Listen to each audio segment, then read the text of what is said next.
Assalamualaikum warahmatullahi wabarakatuh.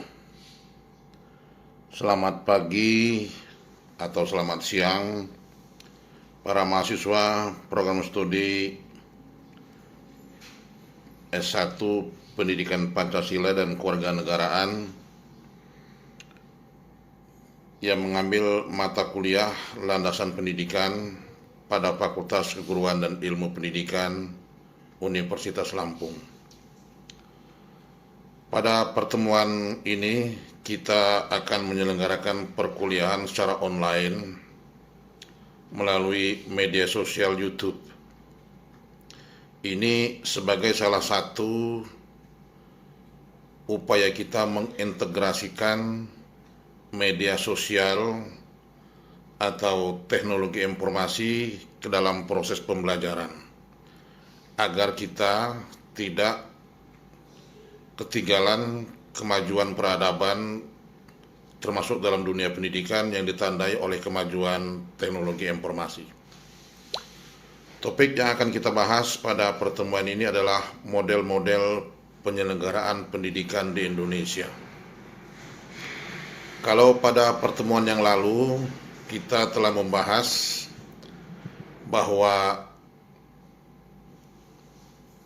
seorang tokoh pendidikan bernama Ki Hajar Dewantara menggagas konsep tentang Tripusat Pendidikan, bahwa pendidikan itu dapat dilaksanakan di keluarga yang disebut dengan pendidikan informal, dapat juga dilaksanakan di lembaga-lembaga pendidikan resmi seperti sekolah, madrasah, perguruan tinggi, ini disebut dengan pendidikan formal, dapat juga diselenggarakan di masyarakat dalam bentuk pelayanan-pelayanan khusus pada masyarakat seperti kursus, pelatihan, dan lain sebagainya, disebut dengan pendidikan non-formal. Nah, pada pertemuan ini kita akan membahas tentang baik pada jalur pendidikan formal, informal, dan non-formal, model-model seperti apa yang diselenggarakan di Indonesia. Maka topik kita adalah model-model penyelenggaraan pendidikan di Indonesia. Ada beberapa model penyelenggaraan pendidikan di Indonesia, terutama bila kita mengacu kepada peraturan perundang-undangan yang berlaku. Yang pertama, sistem persekolahan. Ini model klasik yang sejak zaman dahulu sampai sekarang masih berlangsung. Model persekolahan ini dapat kita lihat dari jenjangnya, jenisnya, dan kewenangannya.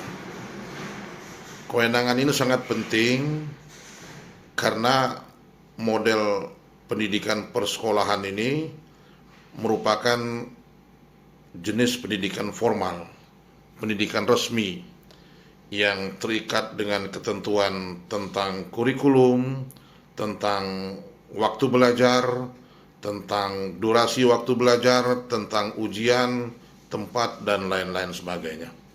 Maka sistem persekolahan ini memiliki jenjang, jenis, dan kewenangan. Siapa yang bertanggung jawab di situ? Tentu penyelenggaraan pendidikan persekolahan ini ada yang diselenggarakan oleh pemerintah yang disebut dengan lembaga pendidikan negeri, bisa sekolah, bisa perguruan tinggi.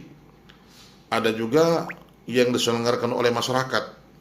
Nah, biasanya kalau diselenggarakan oleh masyarakat itu dikelola oleh satu lembaga disebut dengan yayasan, dan institusi atau lembaga pendidikannya disebut dengan lembaga pendidikan swasta, sekolah swasta, perguruan tinggi swasta, dan lain-lain sebagainya. Nah, khusus sistem persekolahan ini, maka jenjang pendidikannya di Indonesia itu terdiri atas 3 jenjang, yaitu pendidikan dasar, pendidikan menengah, dan pendidikan tinggi. Ada sebelum pendidikan dasar, pendidikan anak usia dini, tapi ini termasuk pada jalur pendidikan non formal, tidak pendidikan formal. Jenjang pendidikan dasar itu jenis-jenis sekolahnya yang kita lihat di Indonesia ada yang namanya sekolah dasar. Nah, khusus yang dikelola oleh Kementerian Agama, jenjang pendidikan yang setara atau sejajar setingkat sekolah dasar adalah madrasah ibtidaiyah. Kemudian masih dalam jenjang pendidikan dasar, setelah menamatkan sekolah dasar atau madrasah ibtidaiyah, maka ada jenjang berikutnya sekolah menengah pertama atau kita kenal dengan SMP. Nah, di Kementerian Keagamaan itu ada yang namanya madrasah sanawiyah yang sama tingkatannya dengan sekolah menengah pertama atau SMP. Nah, di Indonesia penyelenggaraan pendidikan dasar baik itu SMP maupun SD termasuk madrasah ibtidaiyah dan madrasah sanawiyah itu diserahkan sepenuhnya kepada pemerintah kabupaten kota, tentu khusus untuk sekolah-sekolah madrasah ibtidaiyah dan madrasah sanawiyah ini bekerja sama dengan Kementerian Agama. Itu jenjang pendidikan dasar. Kemudian jenjang pendidikan menengah, ini persyaratannya jika calon siswa itu telah menyelesaikan pendidikan dasar terlebih dahulu. Nah, jenjang pendidikan menengah ini untuk sekolah umum ada sekolah menengah atas yang kita kenal dengan SMA, ada sekolah menengah kejuruan yang kita kenal dengan singkatan SMK, ada juga yang di bawah Kementerian Agama itu madrasah aliyah, kemudian ada juga madrasah aliyah kejuruan atau MAK. Ini jenjang-jenjang pendidikan menengah ya. Jadi sekolah menengah atas, kemudian sekolah menengah kejuruan. Sekolah menengah kejuruan ini jenjang pendidikan menengah yang mengkhususkan pada pemberian keterampilan-keterampilan tertentu, kompetensi-kompetensi tertentu kepada peserta didiknya agar bisa terjun ke dalam dunia kerja. Nah, ini biasanya dalam bentuk SMK ekonomi, SMK teknologi ya. Ada juga SMK mengkhususkan ke pariwisata umpamanya kan, sehingga di sana ada tata boga, ada tata busana begitu ya. Sama dengan madrasah aliyah itu sama dengan SMA, madrasah aliyah kejuruan sama dengan sekolah menengah kejuruan. Nah, di Indonesia seluruh institusi pendidikan atau seluruh lembaga pendidikan yang tergabung dalam pendidikan menengah baik itu SMA maupun SMK itu sepenuhnya menjadi tanggung jawab pemerintah provinsi. Khusus untuk sekolah-sekolah madrasah aliyah dan madrasah aliyah kejuruan ini bekerja sama dengan Kementerian Agama. Yang di daerah ada lembaga vertikalnya disebut dengan Kepala Kantor Wilayah Kementerian Agama Provinsi dan juga ada di kabupaten kota. Itu jenjang pendidikan menengah. Kemudian ada jenjang pendidikan tinggi. Jadi pendidikan tinggi itu nama tingkatannya, jenjang pendidikan tinggi. Jenjang pendidikan tinggi ini bisa berbentuk diploma, sarjana, magister, spesialis, dan program doktor. Nah, jenisnya bisa pendidikan akademi. Pendidikan akademi ini biasanya pendidikan yang berorientasi kepada dunia kerja. Ya, namanya akademi pariwisata, akademi kesehatan. Jadi dia mengkhususkan pada bidang-bidang pekerjaan tertentu. Ada juga politeknik. Politeknik ini juga mengkhususkan pada bidang tertentu, khusus dalam bidang teknik. Ada sekolah tinggi ini mengasuh atau mengembangkan disiplin ilmu. Ada institut itu juga mengasuh satu rumpun ilmu, tapi bisa terdiri atas beberapa cabang rumpun ilmu. Umpamanya Institut Seni Indonesia, semua belajar seni, tapi di seni itu ada seni rupa, ada seni musik, ada seni tari, dan lain sebagainya. Nah, kemudian kita mengenal istilah ada universitas.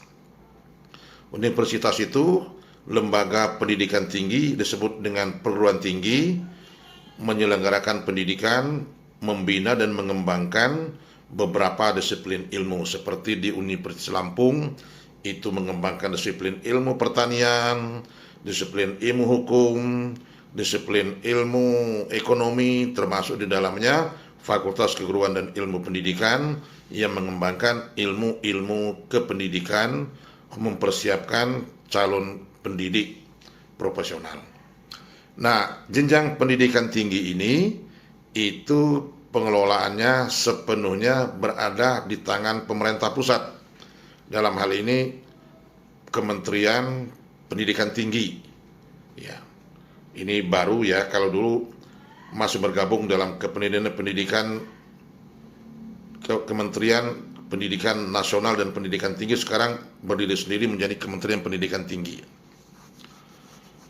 Nah, inilah sistem persekolahan yang ada di Indonesia. Jadi ada jenjangnya, ada jenisnya, dan ada lembaga atau tingkat pemerintahan yang diberikan kewenangan tanggung jawab khusus untuk menangani pendidikan masing-masing jenjang. Pendidikan dasar itu kewenangannya ada pada pemerintah kabupaten kota, pendidikan menengah itu kewenangannya ada pada pemerintah provinsi, kemudian pendidikan tinggi itu pemerintah pusat. Tentu pendidikan tinggi agama itu bekerja sama dengan Kementerian Agama juga, sebagaimana pendidikan menengah baik itu madrasah aliyah maupun madrasah aliyah kejuruan, juga pemerintah provinsi bekerja sama dengan Kementerian Agama.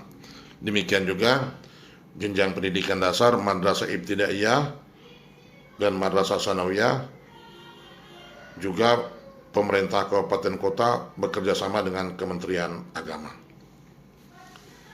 Saudara-saudara sekalian, ada lagi khusus pendidikan keagamaan. Jadi kalau tadi pendidikan umum, ini pendidikan keagamaan. Pendidikan keagamaan ini didirikan untuk mempersiapkan peserta didik menjadi anggota masyarakat yang memahami, mengamalkan nilai-nilai ajaran agama tertentu atau tidak berlebihan kalau disebut menjadi ahli agama tertentu. Namanya mencetak kader-kader mubaligh, penceramah, mencetak kader-kader ustadz, kader-kader ulama gitu ya. Nah, itu diadakan di sistem pendidikan keagamaan, model pendidikan keagamaan. Ini bentuknya bisa pendidikan formal, bisa pendidikan non formal, bisa pendidikan informal. Artinya pendidikan keagamaan ini bisa resmi seperti pendidikan formal yang lainnya, tapi bisa dilaksanakan oleh masyarakat dalam bentuk pendidikan non formal, dan juga bisa diselenggarakan oleh keluarga dalam bentuk pendidikan informal. Pendidikan keagamaan ini bisa berbentuk, contohnya diniyah, yang paling dikenal itu diniyah putri, kemudian pondok pesantren. Nah, itu juga bagian dari pendidikan keagamaan. Jadi ini memang khusus diperuntukkan bagi orang-orang yang ingin mendalami ajaran agama tertentu. Maka jangan heran kalau di pondok pesantren itu tidak ada mata pelajaran selain mata pelajaran Islam. Nah, untuk agama lain ada yang namanya pasraman, ada namanya pabahaja samanera, dan lain-lain sebagainya. Jadi masing-masing agama itu punya lembaga-lembaga pendidikan sendiri untuk menyelenggarakan pendidikan agama sesuai dengan agamanya masing-masing. Saudara sekalian, ada lagi model penyelenggara pendidikan di Indonesia yang disebut dengan model pendidikan jarak jauh. Dalam bahasa Inggris disebut dengan distance learning. Nah, biasanya model pendidikan jarak jauh ini diintegrasikan dengan pendidikan terbuka, open learning. Maka istilahnya sering disebut dalam bahasa Inggris open distance learning, pendidikan terbuka jarak jauh atau pendidikan jarak jauh terbuka. Di Indonesia itu contoh yang paling gampang adalah Universitas Terbuka UT. Ini menyelenggarakan pendidikan jarak jauh. Jadi yang dimaksud dengan jarak jauh itu antara pendidik dengan peserta didiknya tidak terjadi tatap muka secara offline dalam satu ruangan tertentu, tapi bisa berbeda tempat, bahkan mereka bisa berbeda waktu dalam belajarnya itu. Nah, selain universitas terbuka, ada juga online education. Jadi online education ini lembaga-lembaga pendidikan, baik pendidikan tinggi maupun pendidikan tengah, bisa menyelenggarakan pendidikan online. Jadi umpamanya di program studi tertentu di perguruan tinggi, ada program studi yang diselenggarakan khusus online, khusus open distance atau khusus distance learning, pendidikan jarak jauh. Jadi dia melayani peserta didik yang tidak bisa datang ke kampusnya atau ke tempat sekolahnya, tapi dilayani melalui perantara media sosial. Nah, pendidikan jarak jauh ini diselenggarakan juga ada jalurnya, ada jenjangnya, ada jenisnya. Jadi artinya bisa diselenggarakan di jalur pendidikan formal, jalur pendidikan informal, dan jalur pendidikan non formal. Bisa juga di jenjang pendidikan dasar, jenjang pendidikan menengah, dan jenjang pendidikan tinggi. Kemudian jenisnya ada sekolah umum, ada sekolah kejuruan, juga ada sekolah-sekolah keagamaan. Boleh menyelenggarakan itu, ya. Nah, biasanya pendidikan jarak jauh ini penyelenggaraannya diintegrasikan dengan kemajuan teknologi, karena antara pendidik dan peserta didik tidak berada pada satu tempat tertentu. Pendidikan jarak jauh ini berfungsi memberikan layanan pendidikan kepada kelompok masyarakat yang tidak dapat mengikuti pendidikan secara tatap muka atau reguler. Jadi mereka mungkin karena jarak, mungkin karena faktor ekonomi, atau mungkin karena faktor-faktor lain seperti faktor fisik, ya, mereka tidak bisa mendapatkan pendidikan secara reguler, artinya bersama-sama belajar di sebuah tempat, baik itu sekolah maupun perguruan tinggi, maka pemerintah mempersilakan kepada masyarakat untuk menyelenggarakan pendidikan jarak jauh. Nah, pendidikan jarak jauh ini juga diselenggarakan dalam berbagai bentuk, modus, dan cakupan, yang tentu harus didukung oleh sarana dan prasarana. Jadi layanan belajarnya harus menggunakan sistem, dan penilaian yang dilakukan juga menjamin mutu lulusan sesuai dengan standar nasional pendidikan. Jadi tidak boleh main-main, ya. Jadi tetap mengacu kepada standar nasional pendidikan. Hanya perbedaannya, kalau yang reguler tatap muka itu antara pendidik dengan peserta didik berada dalam satu ruang, satu tempat tertentu. Tapi kalau pendidikan jarak jauh ini, pendidik dengan peserta didik bisa tidak dalam satu ruangan atau bisa dalam jarak yang jauh, dan sistem pendidikannya bisa terbuka, artinya waktunya bisa fleksibel, tempatnya bisa fleksibel, tapi penjaminan mutunya harus tetap mengacu kepada standar nasional, artinya ujiannya, sistem kenaikan jenjangnya atau kenaikan kelas, kenaikan tingkat tetap mengacu pada peraturan perundang-undangan yang berlaku, termasuk masa mukim. Ya, masa mukim S1 berapa tahun, masa mukim S2 berapa tahun, masa mukim SMA berapa tahun, masa mukim SMP berapa tahun, tetap mengacu kepada peraturan pemerintah. Ini model pendidikan jarak jauh, ya. Kemudian ada lagi disebut dengan model pendidikan layanan khusus. Nah, warga negara kita ini ada yang memiliki kelainan-kelainan, baik kelainan fisik maupun kelainan non fisik, ya. Seperti kelainan psikologis. Kalau fisik itu kelainan dalam anggota tubuh ada yang pincang, ada yang lumpuh, ada yang tunarungu gitu ya. Tapi kelainan fisik itu ada yang memiliki gangguan-gangguan kelainan-kelainan pada psikologisnya. Nah, pendidikan khusus ini bisa diberikan secara khusus melalui lembaga tertentu. Ini sering kita sebut dengan sekolah luar biasa. Jadi memang ada lembaga pendidikan yang didirikan, yang diciptakan khusus melayani anak-anak yang punya kelainan atau yang berkebutuhan khusus. Itu disebut dengan sekolah luar biasa. Jadi yang tunarungu, yang punya kelemahan fisik ya dan lain sebagainya, itu bisa masuk ke dalam sekolah luar biasa itu. Tapi sekolah atau pendidikan layanan khusus ini juga bisa diselenggarakan di lembaga-lembaga pendidikan reguler. Maka bagi siswa yang mengikuti di lembaga pendidikan reguler seperti SD, SMP, SMA, perguruan tinggi, tapi mereka memiliki kelainan fisik sehingga punya kepentingan untuk dilayani secara khusus, itu juga bisa dilakukan namanya pendidikan inklusi.